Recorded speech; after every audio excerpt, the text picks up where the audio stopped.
Kia ora, my name is Eddie Tupai. I'm the lead pastor for the Adventist Church in the New Zealand Pacific region. Welcome to Dealing Hope.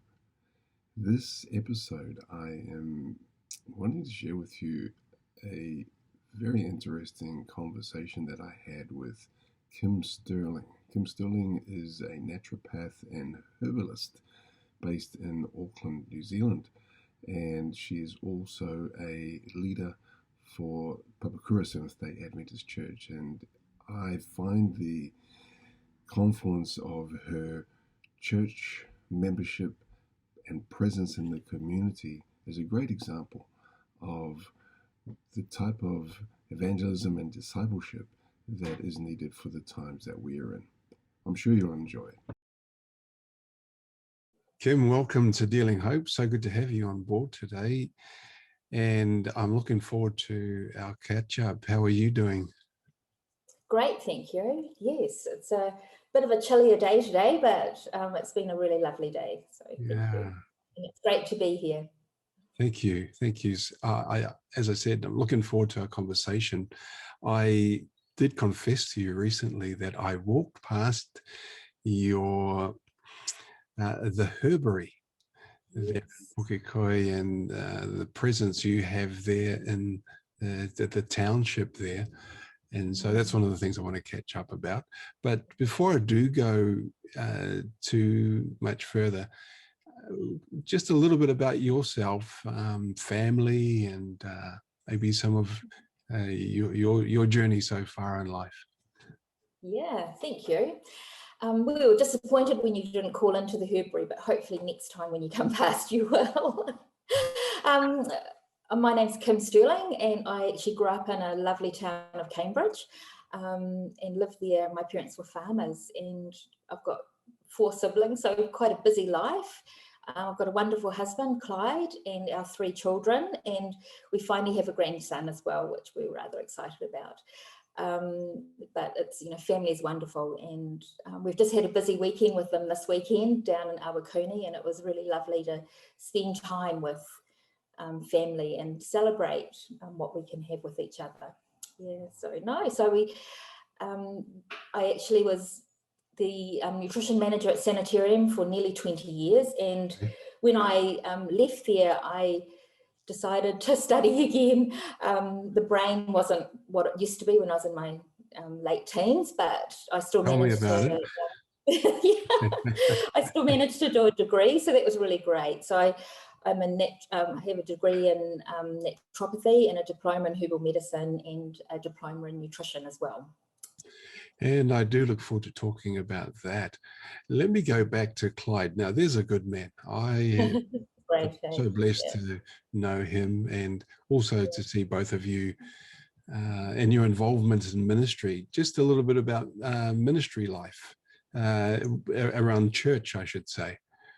Yes.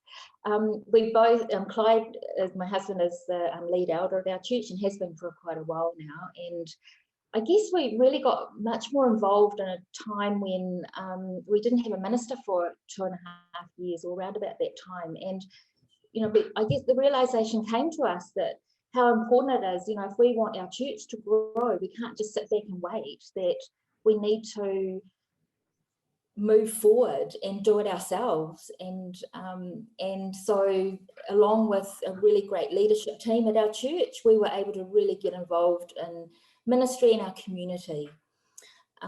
We had a huge focus on health, and I think Eddie will probably talk about that soon.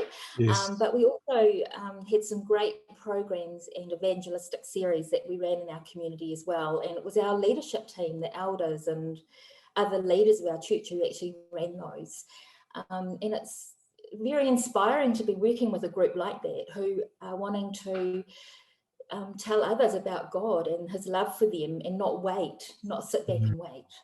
Yeah. You have had good leaders there at Papakura Church, and they really have rallied around you and Clyde over the years. It's interesting, isn't it, how when there isn't a pastor at the church, how churches step up, and I keep seeing that over and over.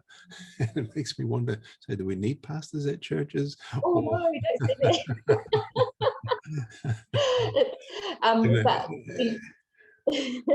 Go ahead. I think we need more people to step up though, Eddie, don't we? I think it's important to realise that we shouldn't just wait, that there's so much we can do. It doesn't even have to be running a series. There's, small group work. There's so many other opportunities that we can run with ourselves. Exactly, and I think there's two sides to it. Yes, we do need the gift of a pastor alongside all the other gifts that the church has. But then the pastor, when she or he comes to the church, that they then don't take on all the work or put the church in a position where they think, well, pastor's going to do it, and yeah, it's working together and knowing that the gifts have been given to us by the Holy Spirit equally for all of us to share, and we don't have all the gifts. It's the body together that brings the gifts. Yeah, I think that's really true, and we saw it happen in our church, and we saw a change and focus of for people, that the realization that we can do it ourselves, and that we gain spiritually from it as well. We become closer, and we as a group, and we become closer to God, and we become more spiritual in every aspect of our lives. When you pray for the Holy Spirit to enter your church and you work for it, it happens. Absolutely. Let me just go back a little and just catch what you said earlier on about a grandchild. Congratulations. That's fantastic. And great place to be. Yeah, great place to be. Yes. And Tessa and I are new to that club as well. So we're loving it. Yeah. He's a lovely little boy, 6 months old now. And he's decided this weekend to get some teeth. So sleep was a bit of a problem for all of us. But he wasn't bad at all, actually. So no, he's lovely. Yeah. Ned. Yes. You went back to school. You trained to be a naturopath. You have a real belief in herbs and the power of herbs and what they can do for you. If I were, no, it's not an if. When I walk past your the herbery, you don't call it a store, do you? What do you call it? It's a dispensary and clinic. So when I walk past your clinic next time when I come in, so what will be your approach to someone like me who will walk off the street asking for some health advice? Yeah, we will ask lots of questions, because part of us establishing, and the business that I have is with I've got a business partner as well called Barbara, and she's a Christian, and we very much work on prayer as part of our process as well. And we've got clients that we pray for. We have been known to close our front door and have a prayer with someone in our front area as well. Because people need, there are people, so many needs that come into our store, and we have this amazing array of jars of herbs. So you might be a person that comes in and just wants a nice simple concoction, as it were, a herbal tea, that is something very simple that you can do for yourself. And so we might, after asking you some questions, encourage you to purchase some herbs that you can go away and infuse in water and use as a very simple type of prescription. But then, of course, we have much more complex ones as well, and we have a lot of powders that we compound, nutritional blends as well for people, especially in the area of gut healing, and we use a lot of amino acids for neurotransmitter help with them in the brain. And we have a lot of exciting things, digestive enzymes to help with digestion, and herbs that help with digestion. We have herbal remedies that we use in our clinic, and in our dispensary, though, we're more inclined to sell just the herbs themselves, or a lot of creams that we actually make up on our premises as well. We make up quite a few things actually, and we actually do also percolate and make a lot of our own remedies as well, which means, you know, we sometimes can come in here and we've got quite a lot happening, Yes. depending if we've got someone who's wanting, you know, we're making up blends for someone.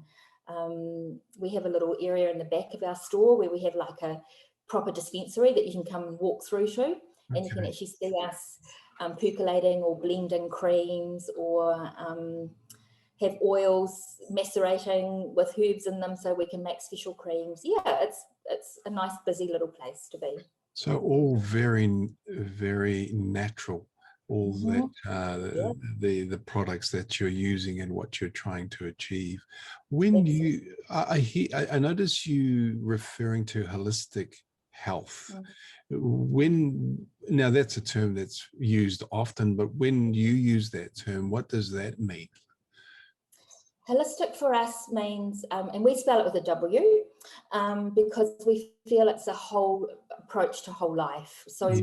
you know, we're wanting our physical, mental, spiritual, emotional health to be in balance.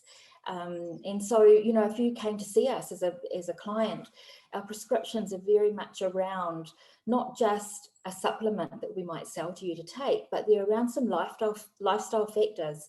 It might be breathing, because, you know, many of us just shallow breathe. We don't deep breathe. Like, you watch a baby when they sleep, they're breathing from their tummy. You know, they're deep breathing. And then over time, as we get a lot of stress in our lives and our lives change, we tend to become very shallow in our breathing. So, you know, we train people to breathe differently. We help them, you know, exercise is a really important part, of course. You know, it's a physical side as well. We also often use something that I learned from DART, from Neil Nedley.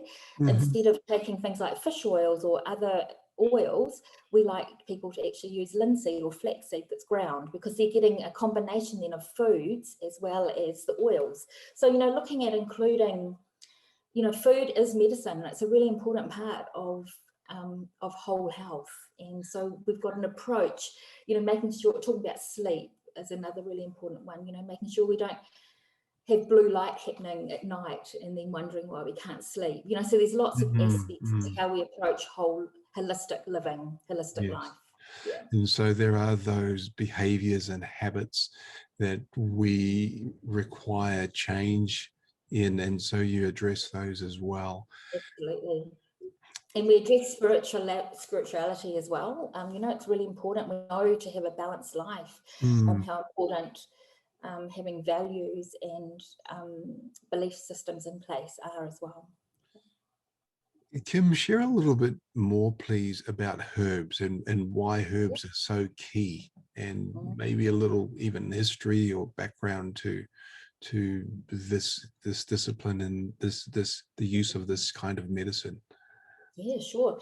Herbs, I guess, were the first plants in the garden, weren't they? In the Garden of Eden. You know, they were plants that were used, that were eaten.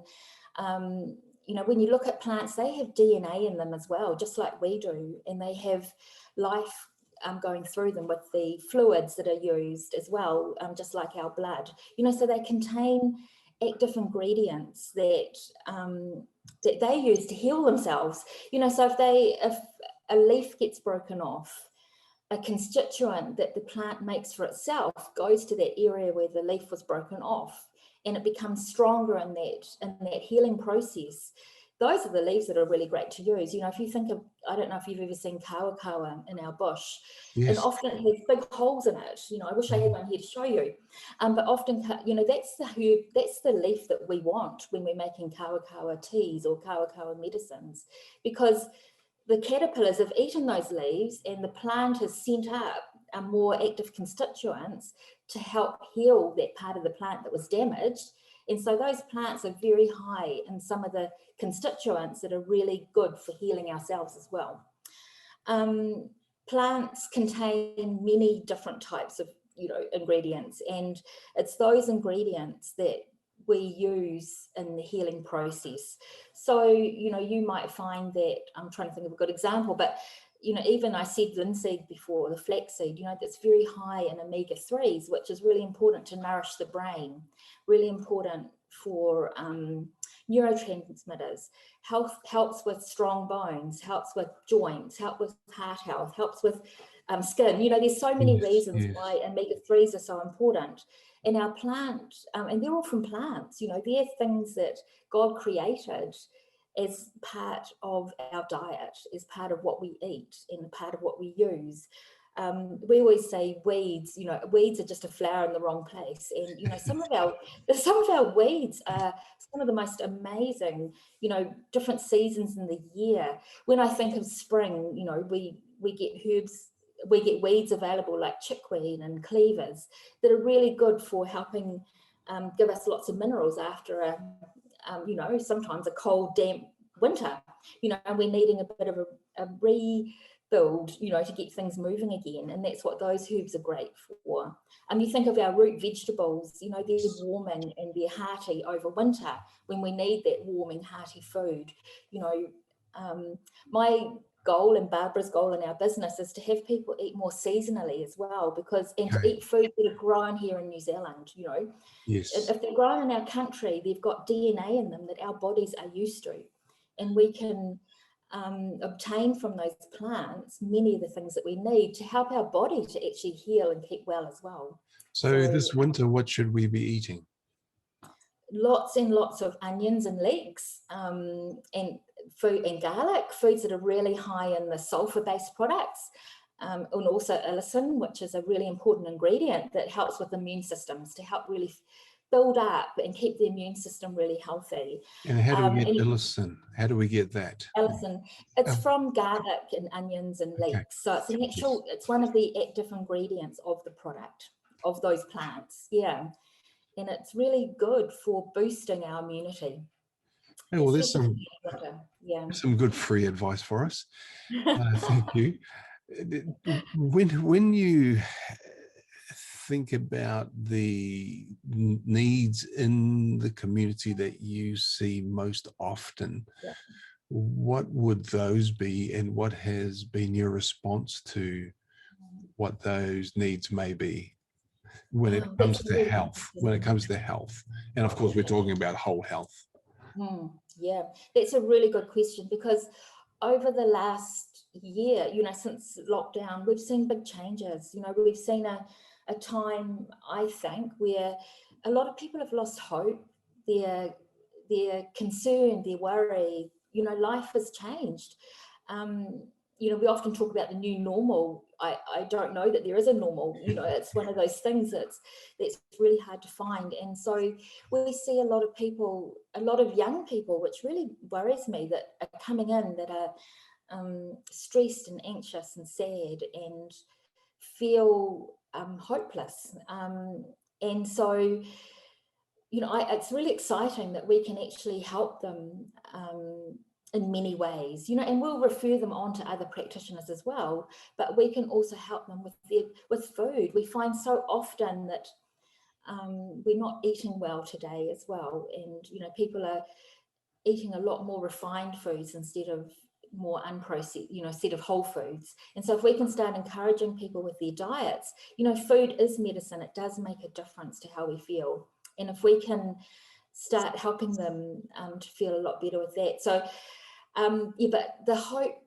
is the biggest change I've seen over the last year, I would say, where people, the stress and anxiety of life has really affected how they feel about themselves, how they feel about life, how they feel about anything they do in the work, anything they do actually. Yeah, because they're just not feeling themselves any longer, and they're worried about their futures, and they're worried about their families, and we can help them, which is just really, really exciting. Sorry. Yeah. I like what you're saying in terms of there is this pandemic of hopelessness, but there is hope. And what I hear you offering is this: you can, through some very simple, basic self-care, make some real difference to your life and to your whānau. And I think that's so important, and I'm very encouraged by what you're sharing. Yeah. But I did cut you off. No, that's right. I was going to say, we also find that, by encouraging them to maybe attend some programs that we're actually running at our church as well. Okay. And, we often will refer our clients to some of the programs that we run, such as the Depression Anxiety Recovery Program, or, yes. cooking programs. A lot of our young ones, especially today, don't really know how to cook with whole foods because they're so used to buying a packet from somewhere. Yeah. And so it's really nice to, and so we always let them know when we're running cooking demonstrations and food. We often run, last year we over Zoom, we ran quite a few food as medicine programs as well, once a month. And once a month we did whole food cooking. And we found, many people find them inspiring and helpful and encouraging because they get an opportunity to see how to use some of these foods that may be a bit strange to them sometimes, even though they're growing here, Be sure to remind me, but I'll try to make sure that I get as much information off you as I can, so that I can have that put up when the episode goes up later. Oh, cool. Yeah. There is just so much there, and I'm hearing you say several times today, food is medicine, and how key that is. But I'm also hearing that, weeds are medicine, and all the plants, and the way, and it's all around us. It's natural, and it's just the knowledge that we need and support from people like yourself. So thank you for that. Let me come back to what you were saying about hope. And the need for hope. You've been involved in the church at different levels of the church. Most recently, you've been serving on one of our governance committees for the church in the New Zealand Pacific region. And when you look at what the church is doing locally and then more broadly, what gives you hope when you see what the church is doing? And then secondly to that, what gives you hope personally? We are so lucky as a church. We have some amazing programs available to us. So we don't all have to go off and be trained as naturopaths or nutritionists or psychologists or anything like that, because we have, worldwide, we have programs available to us that can make a difference to a person's life. And that excites me because, I realize that in our own communities, we can make a difference. And very simply, we're running a DART program, Depression Anxiety Recovery Program at the moment. And we're running 2 sessions, actually. We're doing a afternoon session at 12:30 and then an evening session at 6:30. And we have 27 people that are going through that program with us.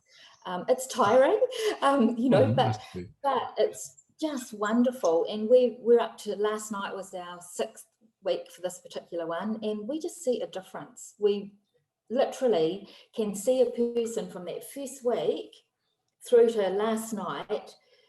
It's really moving, and I've got to be careful not to cry, but it's one of those things that, you get to see these people realize that they've got hope, that they actually can do this, they can get through what they're going through right now at the moment, and that is payment enough. Wow, that is some real hope dealing that you're doing there. Oh, it's amazing. Honestly, I'd recommend anybody who wants to be involved in programs to get involved in health, because we know that when you look back in the Bible, when Jesus was on this earth, that he used health and healing as a way of touching people's lives, and today we can do exactly that still. We can have a part to play in bringing people to Jesus. And it's probably a bit like, Eddie, it's outside the question you're asking me right now, but in the last 3-4 months, we have had 4 different people start coming to our church because of our health programs, because connected with somebody, not necessarily me, but just somebody in our group, and they have felt that they're fine. We had one lady say to us about 3 weeks ago that she's finally found a group of people who live and breathe what they believe and say, and so it's just, people are searching, they really are. And Yes. if anything, COVID has given us an opportunity to be out there and telling them about God and his love for them. And we need to take that opportunity, because everybody has that need and that hope, and we just have to be available and ready for that to happen. Oh, Kim, thank you so much. It has been so inspiring. Thank you so much for sharing what you're doing, what your local church is doing, and you and the community bringing change to people's lives. And I can see the impact it's having on you, not only the joy, but also I can see how it gives you hope. Well, thank you very much for joining me today and for sharing. And thank you for dealing hope. God bless you. And I look forward to catching up soon.